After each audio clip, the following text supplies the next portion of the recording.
পরের দিন second day সকাল 8টা বাজে ঘুম থেকে উঠে চান টান করে আমরা বেরিয়ে পড়েছি কঙ্কালীতলায় পুজো দিতে।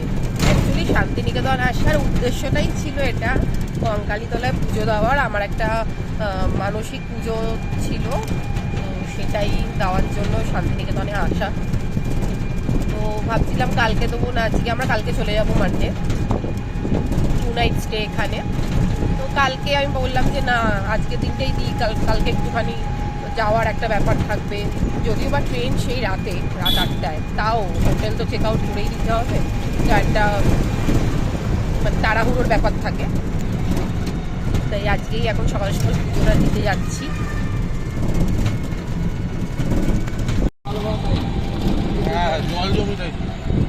দেখো কি সুন্দর গ্রামের রাস্তা, এই টোটোগুলো চড়তে এত মজা লাগে, আমার ভীষণ ভালো লাগে। এত হাওয়া, এত সুন্দর, গাড়ির থেকেও ভালো লাগে। এইরকম গ্রামের রাস্তা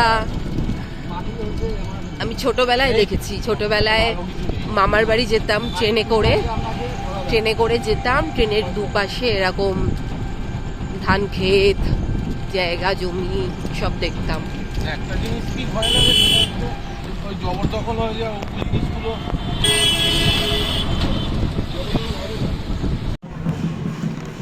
কঙ্কালীতলায় পৌঁছে গেছি, পুজো দেওয়া হয়ে গেছে।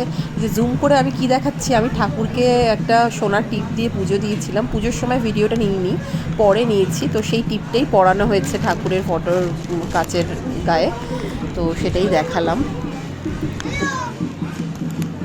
ঘন্টা বাজা পারবি? ওট ওট এটা ওট, হাত ধর, একটা হাত ধর, এবার বাজা, এই যে ঘন্টাটা বাজা। পাচ্ছিস না, পাপা কোথায়? হ্যাঁ, আস্তে করে নেমে যা, দাঁড়া।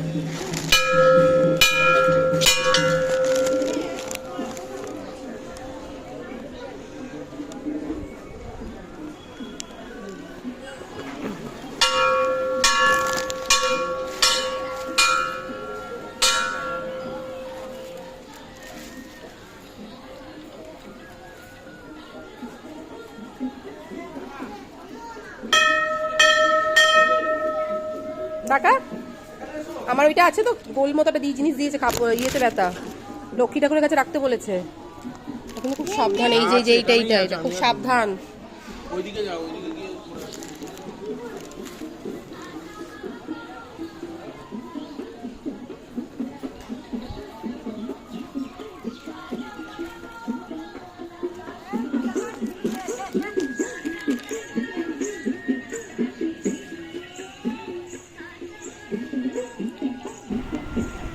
শান্তিনিকেতনে এরকম মেলা আগে তো খোয়াই হাটে হতো, এছাড়া মানে এখন প্রায় সব জায়গাতেই এরকম বাউল নাচ, এরকম স্টল টাইপের নিয়ে মেলা বসে। তো কঙ্কালীতলাতেও দেখলাম এবারে যে এরকম প্রচুর দোকান, নাচ গানও হচ্ছে। কঙ্কালীতলা ভীষণই জাগ্রত একটা পীঠস্থান তো আমার মনে হয়, কারণ আমি ভীষণ ফল পেয়েছি এই ঠাকুরের কাছে অনেক কিছু চেয়ে। তো সেই জন্য আমি এখানে অনেকবারই আসি। তো এই ট্রিপটা ছিল প্রত্যেকটা শান্তিনিকেতনের ট্রিপের মধ্যে one of the best trip আমার কাছে। তো এই যে কুণ্ডের জল বলে, এটা মাথায় নিলে ভালো হয়, তো সেটাও একটু নিলাম। তো আমরা এই মন্দিরে পুজো দেওয়ার পর চলে গেছিলাম হোটেলে ব্রেকফাস্ট বাফেটটা আমাদের ইনক্লুড ছিল প্যাকেজের মধ্যে। তো সেই প্ল্যান করেই আমরা সকালবেলা খালি পেটে পুজো দিতে চলে যাই, তারপরে 9:30টার মধ্যে আবার হোটেলে ব্যাক করে সেখানে ব্রেকফাস্ট বাফেটটা আমরা তো ব্রেকফাস্ট করে একটু রেস্ট নিয়ে আবার চলে গেছিলাম আমরা খোয়াই হাটে। একদম হোটেলের সামনেই খোয়াই হাট ছিল, তো কেনাকাটা শপিং করা বাকি ছিল। সবাই তো জানোই যে শান্তিনিকেতনের এই হাটে খুবই সস্তায় তেঁতুল জামা কাপড়, সাজার মুসাম্বি জুস, কানের দুল সব কিছু পাওয়া যায়। কি দেবো? তো সেই অপশনটা তো আর ছাড়া যায় না, তাই কেনাকাটা রোজই চলেছে।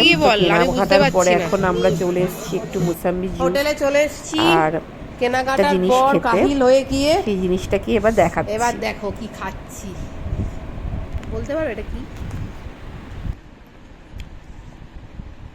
এটা হচ্ছে তেঁতুল মাখা। তেঁতুল মাখা খাইনি কোনোদিন, কাঁচা তেঁতুল খেয়েছি। মানে আমি এত টক খেতে পারি, ওরা তো কেউ খেতেই পারলো না, আমার ছেলে বর। পুরো কিনছো? না খাচ্ছি, অনেকটা দিয়েছে তো। দাঁড়াও, পেট থাকবো এখন পা। আমার টক খেতে ভীষণ ভালো লাগে। আমারও এই যে তেঁতুল মাখা, ভাবা যায় জিনিসটা কি লোভনীয়। কার কার লোভ লাগছে জানিও, হ্যাঁ, কার কার টক খেতে ভালোবেসো। আমার তেঁতুল মাখা খাওয়ার পর স্নান টান করে ফ্রেশ হয়ে আমরা চললাম দুপুর 3টের সময় দুপুরে লাঞ্চ করতে। সেটা কোথায়? বনবিথির হেসেল। এখানে কিছু নামকরা খাবার রেস্টুরেন্ট রয়েছে স্পেশালি লাঞ্চের জন্য, যেমন রামশ্যাম, বনবিথির হেসেল, আরও কিছু রয়েছে। তো একদিন রামশ্যামেও খেয়েছি, তো আরেকদিন আমরাই বনবিথির হেসেলে আসলাম। না বাচ্চাটার কি বলেছো? বাচ্চাটার বাচ্চারা একটা জিনিস খাওয়া দেবে, ওর মধ্যে ভাত দিয়ে দেবে। বাচ্চারা একটা ও তো কিছু খায় না, শুধু ভাত আর এই চিংড়ি মাছটা দিয়ে খাবে।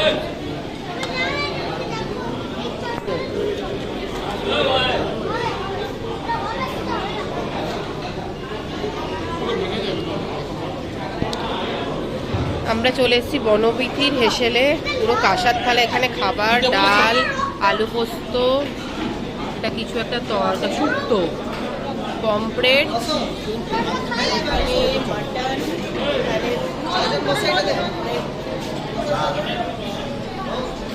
এই মা জিভ দিয়ে চেটে দিলি। চলো আগে ঘি দিয়ে খেও। দুপুরে খাওয়া দাওয়ার পর এক ঘুম দিয়ে আবার রাতের ডিনারটা আমরা হোটেলেই করি, চাইনিজ। আজকে সারা দিনটা বা সারা ব্লগটা শুধু খাওয়া দাওয়া নিয়েই চললো, তো বেশ ভালোই কাটলো আমাদের সেকেন্ড দিনটা। কুচি এখনো লাস্ট দিন ধরে আছে, আজকে লাস্ট না কালকে লাস্ট।